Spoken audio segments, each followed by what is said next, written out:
Welcome friends, 2024 সালের 18ই ফেব্রুয়ারি 2024-25 অর্থবর্ষের রাজ্য budget পেশ করেছিলেন অর্থমন্ত্রী শ্রীমতী চন্দ্রিমা ভট্টাচার্য। এবং বাজেট স্পিচে যেটা লেখা ছিল, মূল্যবৃদ্ধির হাত থেকে একটু রেহাই দেওয়ার জন্য আমাদের সীমিত আর্থিক সামর্থ্যের মধ্যেই আরও 4% ডিএ দেওয়ার ঘোষণা করছি, যা লাগু হবে মে 2024 মাস থেকে। যদিও লোকসভা ভোটের নির্বাচনী প্রচারে মমতা বন্দ্যোপাধ্যায়, আমাদের রাজ্যের মাননীয় মুখ্যমন্ত্রী, উনি এই মে মাস থেকে আবার ওই ডিএ দেওয়ার যে লাগু করার যে সময় সেটাকে এগিয়ে নিয়ে এসে এপ্রিল মাস করেছিলেন, এটা আমরা জানি। অর্থাৎ রাজ্য বাজেটে 4% ডিএ কিন্তু গতবার ঘোষণা হয়েছিল।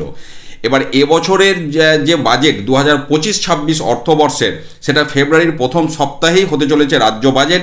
ডিএ দেবার লক্ষ্যে চলছে হিসাব নিকাশ। এবার কি খবরটা একটু রয়েছে আমরা ছোট করে দেখে নিই।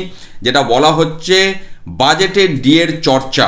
আসন্ন ফেব্রুয়ারি বাজেটেই ডিএ বাড়তে চলেছে রাজ্য সরকারি কর্মীদের। বৃদ্ধির হার হবে 2 থেকে 4% মধ্যে। তবে কত শতাংশ ডিএ দেওয়া হবে, সেই হারের পরিমাণের ওপর রাজ্য সরকারের খরচের দায় কি দাঁড়াবে, তারই খুঁটিনাটি হিসাব চলছে এখন নবান্নের অর্থ দপ্তরে।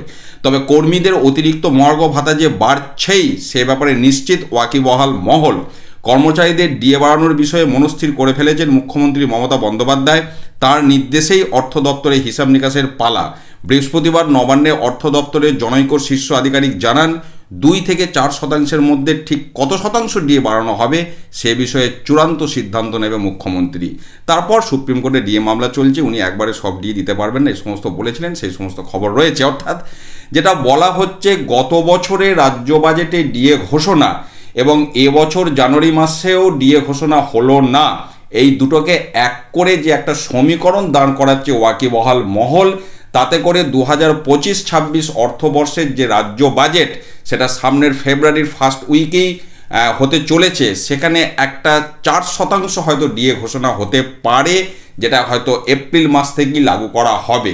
অর্থাৎ এপ্রিল 2025 থেকে 4% ডিএ ঘোষণার একটা উজ্জ্বল সম্ভাবনা কিন্তু রয়েছে।